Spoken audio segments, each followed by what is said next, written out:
Please stand clear of the doors. Por favor, manténganse alejado de las puertas. Welcome to the Disney Days Planning Podcast. This podcast is information about Walt Disney World, which is organized by topic. I'm your host, Alyssa Salveson. Hello, welcome to the Disney Days Planning Podcast. I'm your host, Alyssa. I apologize for such the long hiatus I took. We moved and then it was summer and my kids were home and this is a lot of work to do on my own. So I had to take a little break. My kids are back in school, so I'm ready. And we're actually headed to Disney World on Wednesday. I am recording this on Monday, October 6th. So Wednesday, we are headed to Disney World. So what better way to get back with a little trip report? So right now, I'm just going to talk to you briefly about my upcoming trip and then the future plans for Disney Days Planning Podcast. We are staying at the Grand Floridian Resort this trip. We're flying Wednesday and flying home Sunday. So a pretty short trip, but we're totally staying on property, which is new to our family. Usually we only stay 1 or 2 nights on property, and most of the time we stay off site at Orange Lake Resort where we have a timeshare. So this is new to us.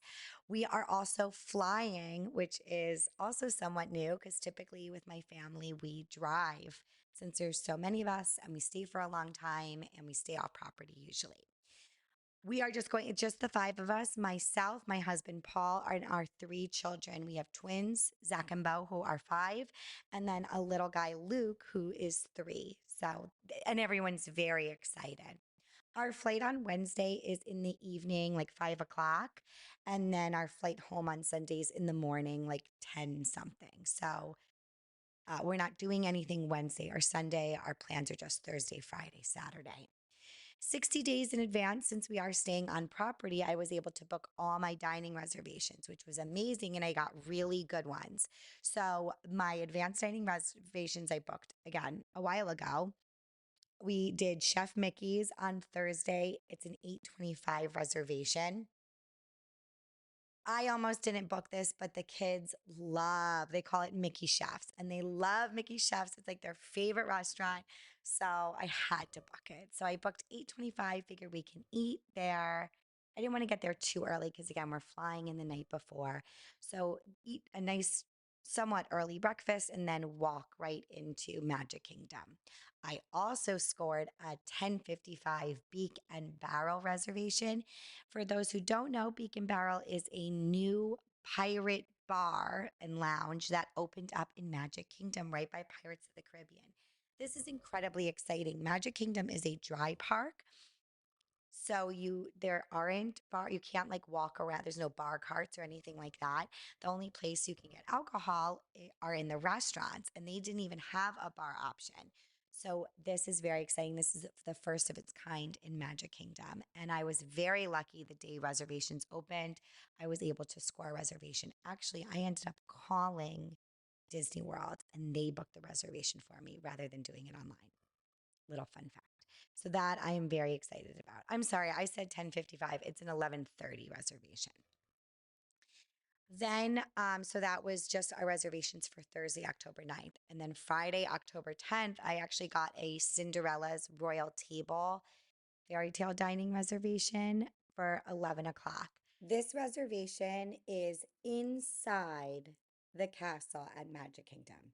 It's going to be amazing. I am very excited about this. I have never been, and my children now, the boys are 5, the twins are 5, and I think they're not going to think princesses are cool much longer, but right now they still do. So I'm really excited we got this reservation. This is certainly a premier reservation and you have to pay up front. So when you make your reservation, you actually prepay. So I'm pumped we got that. So that's the only reservation I have for Friday, October 10th. It is a party day at Magic Kingdom. They're going to kick us out at 6 o'clock. So we're going to hop over to Epcot, and it's Food and Wine Festival at Epcot. So our plan is just to stroll the booths, get little snacks from each of the booths, or pick one to really to bulk up, to get a few snacks at. and not do a sit down dinner. And then Saturday, October 11th is going to be a resort day. So I made a Grand Floridian Cafe reservation for 10 o'clock at the Grand Floridian. And then we have a 6:40 dinner reservation at Citrico's. So actually this trip, even though my husband and I have been to Disney, like 35, maybe even 40 times by now, separately. Together, we've gone, oh my God, so many times. We're doing so many new things. That's why I'm saying you can go and go and go and not do everything. There's always something new. So, Citrico's, we've never been to. We've never been, obviously, to Beacon Barrel because it's brand new. Never been to Cinderella's Royal Table. So, I'm very excited. So, then also, since we're staying on property 10 days ago, I'm sorry, not 10 days ago, a week before check-in, October 1st, I was able to book all my lightning lanes too. So I ended up buying multi-pass for the Thursday day. And this was my rationale. I originally, when we booked this trip, however many months ago, Thursday, it's Halloween season, and Magic Kingdom hosts Halloween parties, Mickey and Minnie's Not So Scary Halloween Party. They host Halloween parties on certain nights, on select nights. So originally, when I booked this trip, October 9th was not a party night, only October 10th was. So I was like, okay, we'll do Magic Kingdom all day on the 9th. We'll see the nighttime parade, blah, blah, blah, blah, blah. And then the 10th, I knew was a party night. So I was like, oh, we'll just go to Magic Kingdom in the morning, go to Cinderella's Royal Table, and then leave and go to Epcot for the afternoon and evening. However, when I went to go book my lightning lanes, I found it very odd. I'd already purchased the multi-pass, and I found it very odd I couldn't get late reservations. I wanted a late Tron, like when it was dark out. And the latest I could get was 5 o'clock. I couldn't get anything later for 5 o'clock. And I thought this was very, very strange. And then after I already bought everything, I went back and checked. And sure enough, they must have added October 9th as a party night.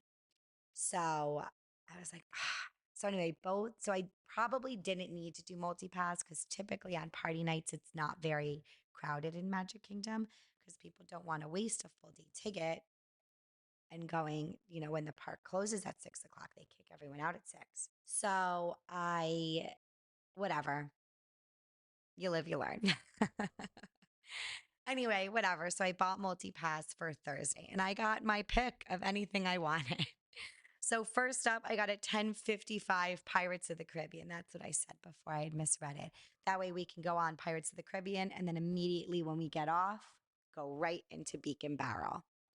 Then I got a 1 p.m. Haunted Mansion and then a 2 to 3 o'clock Seven Dwarfs Mine Train. Oh, and then a 4 o'clock Peter Pan's flight. So I figure we'll do Fantasyland around that time.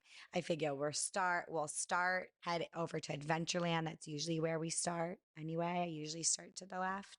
And then that's how I planned out my lightning lanes. Then into Fantasyland midday. I think we're going to, well, we might not even be hungry for lunch, but I was thinking maybe Columbia Harbor House grab something. But again, we might not be hungry for lunch, especially because Beacon Barrel does have some snacks.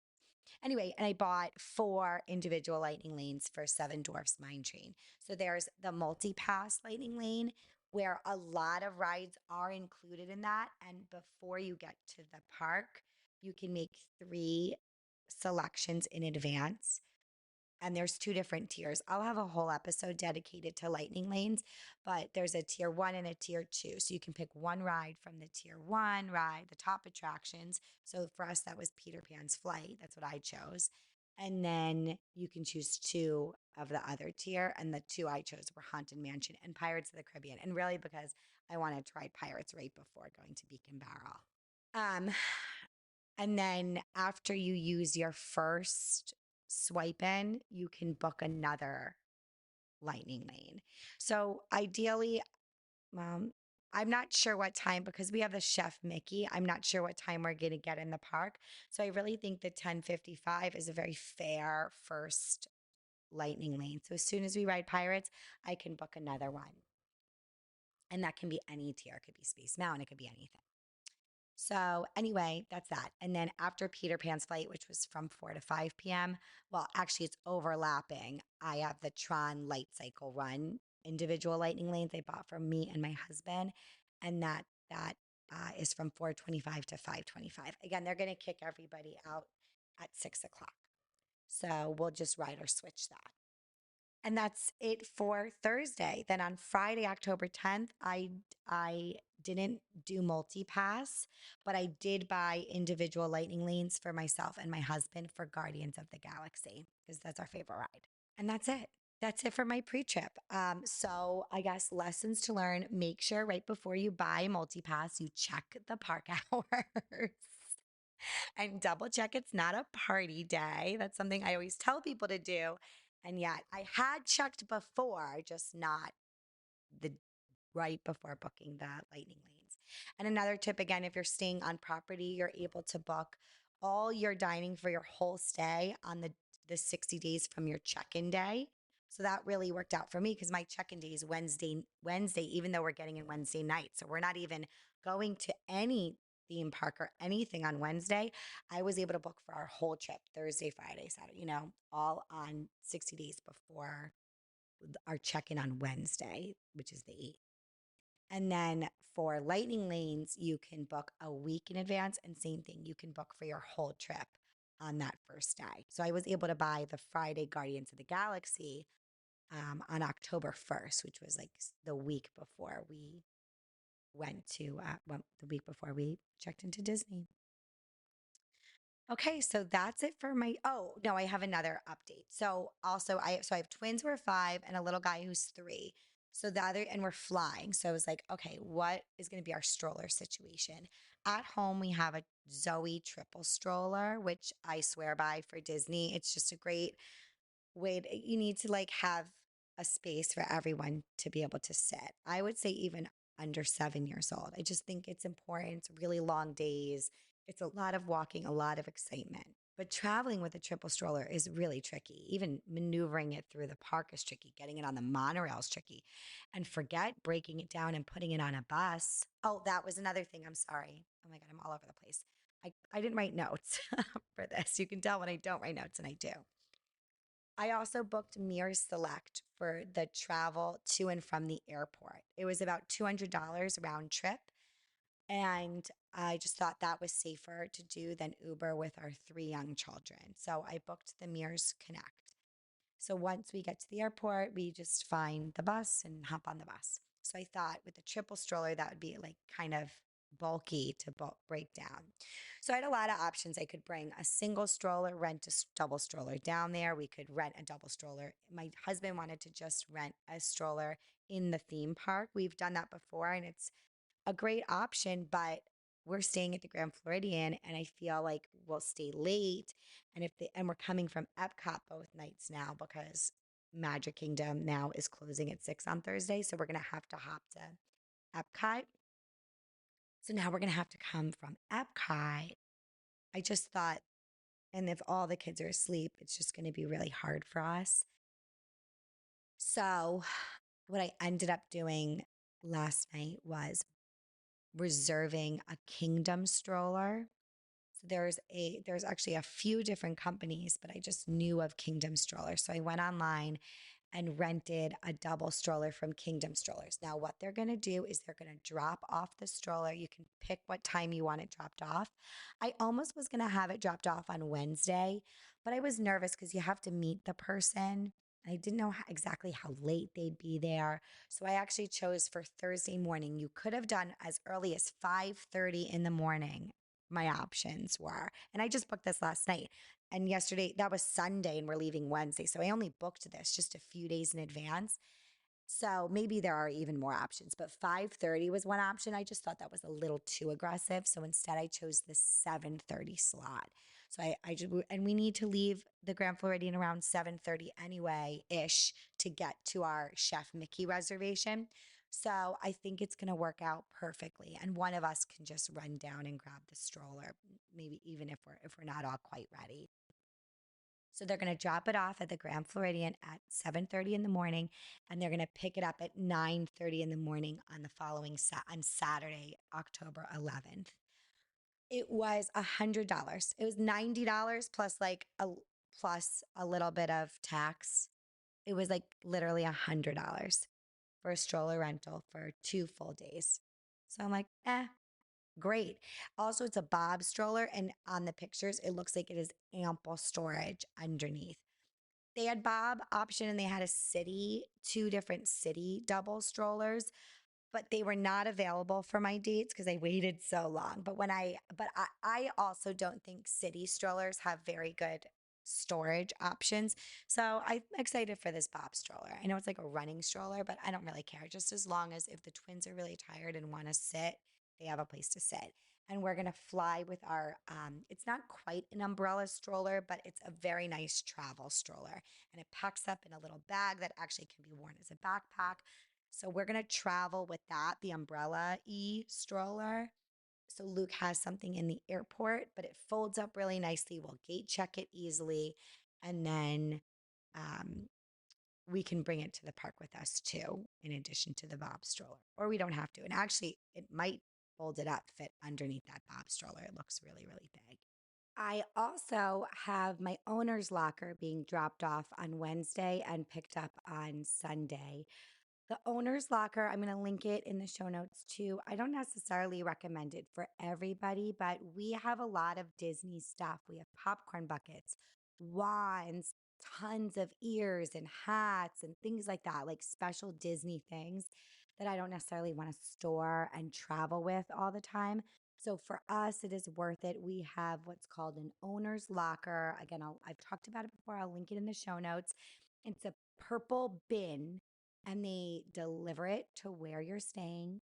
Check before, check the website. They deliver it all on property in Disney. They also do deliver it to Orange Lake Resort, which is why we got it. So they'll deliver and pick it up. It's great. I find it affordable. It's certainly worth it for my family. It is not worth it for all families. So I've linked it in the show notes, but I had gone online and already scheduled my drop off and pickup. And I got, a confirmation right away when I booked. And then just a couple of days ago, I got another email saying, we're all set for Wednesday and Sunday. So I'll link that in the show notes. So that's it. Mirrors Connect I used, Kingdom Strollers I used. I'll link all this in the show notes. I used my friend Kerry as my booking agent. She booked our hotel for us. I did everything else, but she booked our resort for us. She can do everything. I just like booking things too, so I let her book the rooms, and then I like to do my lightning lanes and dinner. But certainly, if you're hiring Carrie, she'll do all that for you.